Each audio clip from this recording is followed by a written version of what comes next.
भारत ने उठाया बड़ा कदम। क्या पीओके पर चढ़ाई की तैयारी? भारत ने अचानक शुरू कर दी है बड़े कदम की तैयारी। क्या पाकिस्तान होगा इस बार परेशान? दुनिया के कई देश होंगे इस बार परेशान। क्या पीओके पर इस बार होगा कुछ बहुत ही बड़ा? दोस्तों, भारत अपनी आर्मी को स्ट्रॉन्ग बनाने के लिए रोज कोई नया हथकंडा अपना रहा है। इस बार भारत कोई नया हथियार तैयार नहीं कर रहा है, बल्कि युद्ध का अभ्यास कर रहा है। ये अचानक हो रहा है। ये एक ऐसी गतिविधि है जिसके ऊपर पूरी इंटरनेशनल मीडिया की नजर गड़ी हुई है। इंडियन सोल्जर्स को आए दिन किसी मजबूत देश की आर्मी के साथ ज्वाइंट मिलिट्री एक्सरसाइज करते हुए देखा जा रहा है। अब 2022 में ये मिलिट्री एक्सरसाइज पहले के मुकाबले ज्यादा फ्रीक्वेंट और ऑर्गेनाइज की जा रही है। इन मिलिट्री एक्सरसाइज के जरिए भारत केवल आर्मी को मजबूत नहीं बना रहा, बल्कि बाकी देशों के साथ, वो भी ताकतवर देशों के साथ नजदीकियां भी बढ़ा रहा है, क्योंकि ये joint military exercise participant Nations के बीच काफी मधुर संबंध स्थापित करती हैं। उधर रूस और यूक्रेन के बीच चल रही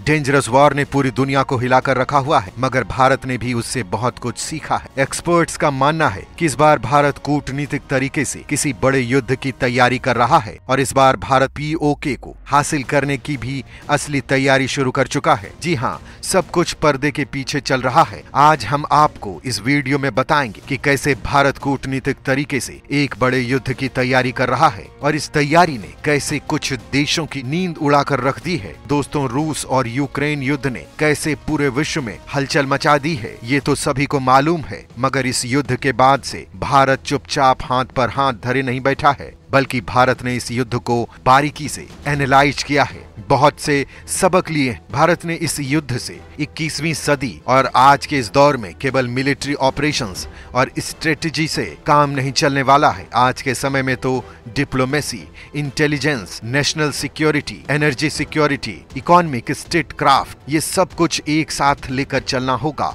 और यह भारत सीख चुका है। भारत लंबे समय से पीओके हासिल करने की फिराक में था, मगर जब यूक्रेन ने रूस पर पलटवार किया तब भारत जान गया था कि पाकिस्तान को भी हल्के में लेना सही नहीं होगा। दुनिया को लगा था कि युद्ध ज्यादा दिन नहीं चलेगा, क्योंकि यूक्रेन तो ज्यादा दिन तक टिक ही नहीं पाएगा, मगर यूक्रेन अभी तक भी डटकर रूस का सामना कर रहा है। उसी तरह दुनिया को लगता है कि पाकिस्तान की आर्मी भारत से बहुत छोटी है, तो भारत के आगे ज्यादा देर नहीं टिक पाएगा, मगर भारत केवल वाहवाही से खुश होकर कोई कदम नहीं उठा रहा है, क्योंकि पीओके के मामले में भारत कोई छोटी सी चूक भी नहीं करना चाहता है, जो इतिहास में हुई है। इस बार भारत केवल मिलिट्री फोर्सेज के जरिए युद्ध नहीं छेड़ेगा, बल्कि सिविलियन पॉलिसी और डिप्लोमेसी के हथकंडे अपनाएगा। भारत अपनी कूटनीतिक रणनीति को इम्प्लीमेंट करना शुरू कर चुका है। भारत ने रूस, अमेरिका, ऑस्ट्रेलिया जैसे मजबूत देशों से बीते सालों में अपने रिश्ते सुधार लिए हैं, अपने बीच रिश्तों को मजबूत बना लिया है, ताकि अगर कभी भारत और पाकिस्तान के बीच युद्ध जैसी स्थिति पैदा हो तो चाहे ये देश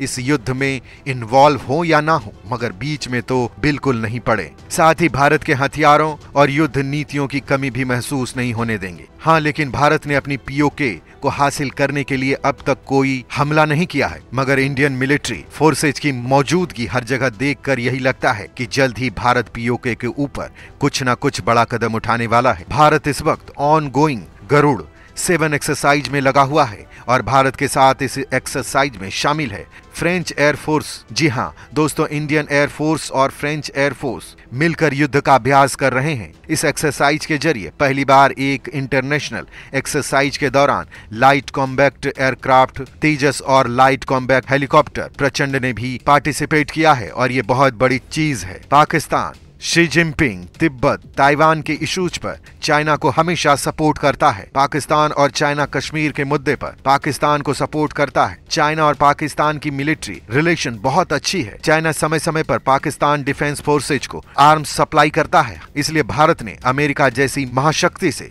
रिश्तों को मजबूत बना लिया है। एक तो अमेरिका की आर्मी चीन से कहीं ज्यादा एडवांस है और ऊपर से अमेरिका और चीन के रिश्तों में लंबे समय से खटास भी चल रहा है, जिसका फायदा मिल रहा है भारत को। भारत ने इस मौके को यूं ही जाने नहीं दिया। दोस्तों, भारत और चीन के बीच कोई भी कॉन्फ्लिक्ट्स होते हैं तो एक रूस है जो मजबूती से चीन के साथ खड़ा हो सकता है, मगर भारत ने रूस यूक्रेन युद्ध से भी ये सीखा कि रूस भरोसे के लायक बिल्कुल नहीं है। उससे केवल रिश्ते मजबूत किए जाएं, मगर उसे अपने साथ शामिल करना खुद की अपनी पैरों पर कुल्हाड़ी मारना होगा। रशिया वहां झुकेगा जहां का पलड़ा ज्यादा भारी होगा, और इस समय भारत अपना पलड़ा भारी कर चुका है। दोस्तों, ये तो हुई डिप्लोमेटिक स्ट्रेटेजी।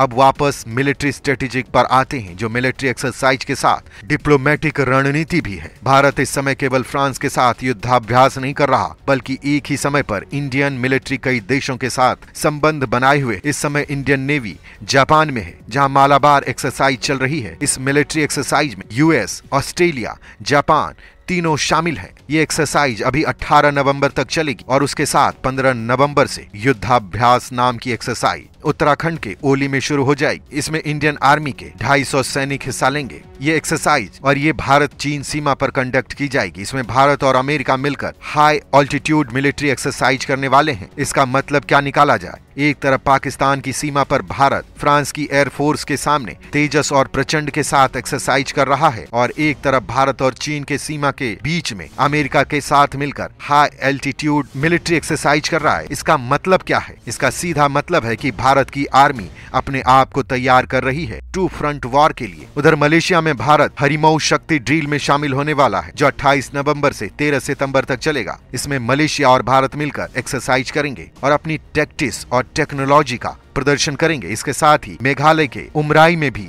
भारत और कजाकिस्तान 15 दिसंबर से 28 दिसंबर तक मिलिट्री एक्सरसाइज करेंगे, जिसमें कजाकिस्तान से भारत को नए टैक्टिक्स सीखने को मिलेंगे। भारत की मिलिट्री को, यानी भारत केवल हर महीने एक्सरसाइज नहीं कर रहा, बल्कि हर महीने में सेम डेट्स पर कई जगहों पर मौजूद है। भारत की आर्मी अपने आप को किसी बड़े ऑपरेशन के लिए प्रिपेयर कर रही है। तो वीडियो को अब तक देखकर आप भी समझ गए होंगे कि भारत कैसे सारी स्ट्रेटेजी को एक साथ इंप्लीमेंट करके पीओके को निशाना बना रहा है और अपना रास्ता साफ कर रहा है। इस बार भारत केवल सेना की नहीं, बल्कि डिप्लोमेसी और इंटेलिजेंस की ताकत पर भी काम कर रहा है, क्योंकि पीओके को हासिल करना भारत के लिए बहुत जरूरी बन चुका है। और अब इस बार अमेरिका, जापान और ऑस्ट्रेलिया के साथ युद्धाभ्यास करके चीन को भी ये दिखा दिया कि भारत की पीओके को हासिल करने की जंग के बीच आना चीन के लिए कितना नुकसानदायक साबित हो सकता है। दोस्तों, ध्यान से समझा जाए तो भारत इस बार बहुत ही स्ट्रॉन्ग फॉरेन पॉलिसी अपनाई है, कहीं नजदीकियां बढ़ाई और कहीं ताकत को आजमाया है। इसे देखकर लगता है